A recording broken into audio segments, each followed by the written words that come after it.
नमस्ते प्रणाम। मेरे यूट्यूब चैनल पे आप लोग का स्वागत है। और देखिए, मैं एक बहुत सुंदर सा नाच का हरवा गीत सुना रही हूँ। देखिए, पत्नी बहुत परेशान है, सास से कैसे कह रही है। सुनिएगा आप लोग गाना के माध्यम से। पति नहीं सुन रहा तो सास से कह रही हैं। सुनिएगा आप लोग गाना के माध्यम से। चैनल को लाइक सब्सक्राइब कमेंट जरूर करिएगा और बताइएगा कि मेरा गाना आप लोगों को कैसा लगा। सुनिए आप लोग गाना के माध्यम से। बहुत सुंदर नाच का हरवा गीत, चुटकुला नाच का हरवा गीत। हरे आज करही हैया मोरा बहुत पीराई, मोरे राजा दर्दिया ना बूझे। आज करही हैया मोरा बहुत पीराई, मोरे सैया दर्दिया ना जाने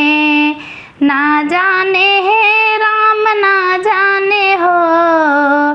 हे अरे आज करही मोरा बहुत पीराय, मोरे राजा दर्दिया ना जाने। आज करही मोरा बहुत पीराय, मोरे सैया दर्दिया ना जाने।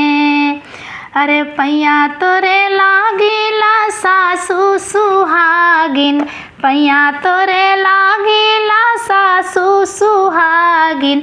सासू सुहागिन हो सासू सुहागिन, पैया तोरे लागिला सासू सुहागिन। अरे जहाँ होय दर्द तनी देती दबाय, मोरे राजा दर्दिया ना जाने। अरे जहाँ होई दर्द तनी देती दबाय, मोरे सैया दर्दिया ना जाने। अरे आज करही मोरी बहुत पीराय, मोरे सैया दर्दिया ना जाने। आज करही मोरी बहुत पीराय, मोरे सैया दर्दिया ना जाने। पैया तोरे लागिला जेठनी सुहागिन, पैया तोरे लागिला जेठनी सुहागिन।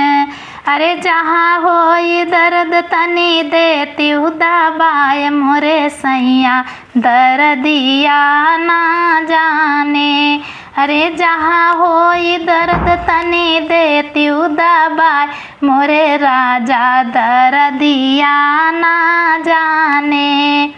आज करही मोरी बहुत पीराय, मोरे सैया दर्दिया ना जाने।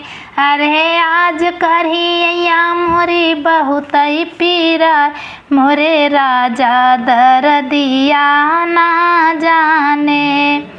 पैया तोरे लागिला लहुरी ना नदिया, पैया तोरे लागिला लहुरी ना नदिया।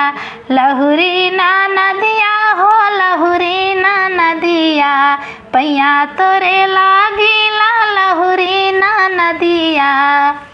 अरे जहाँ होई दर्द तनी देती दबाय, मोरे राजा दर्दिया ना जाने।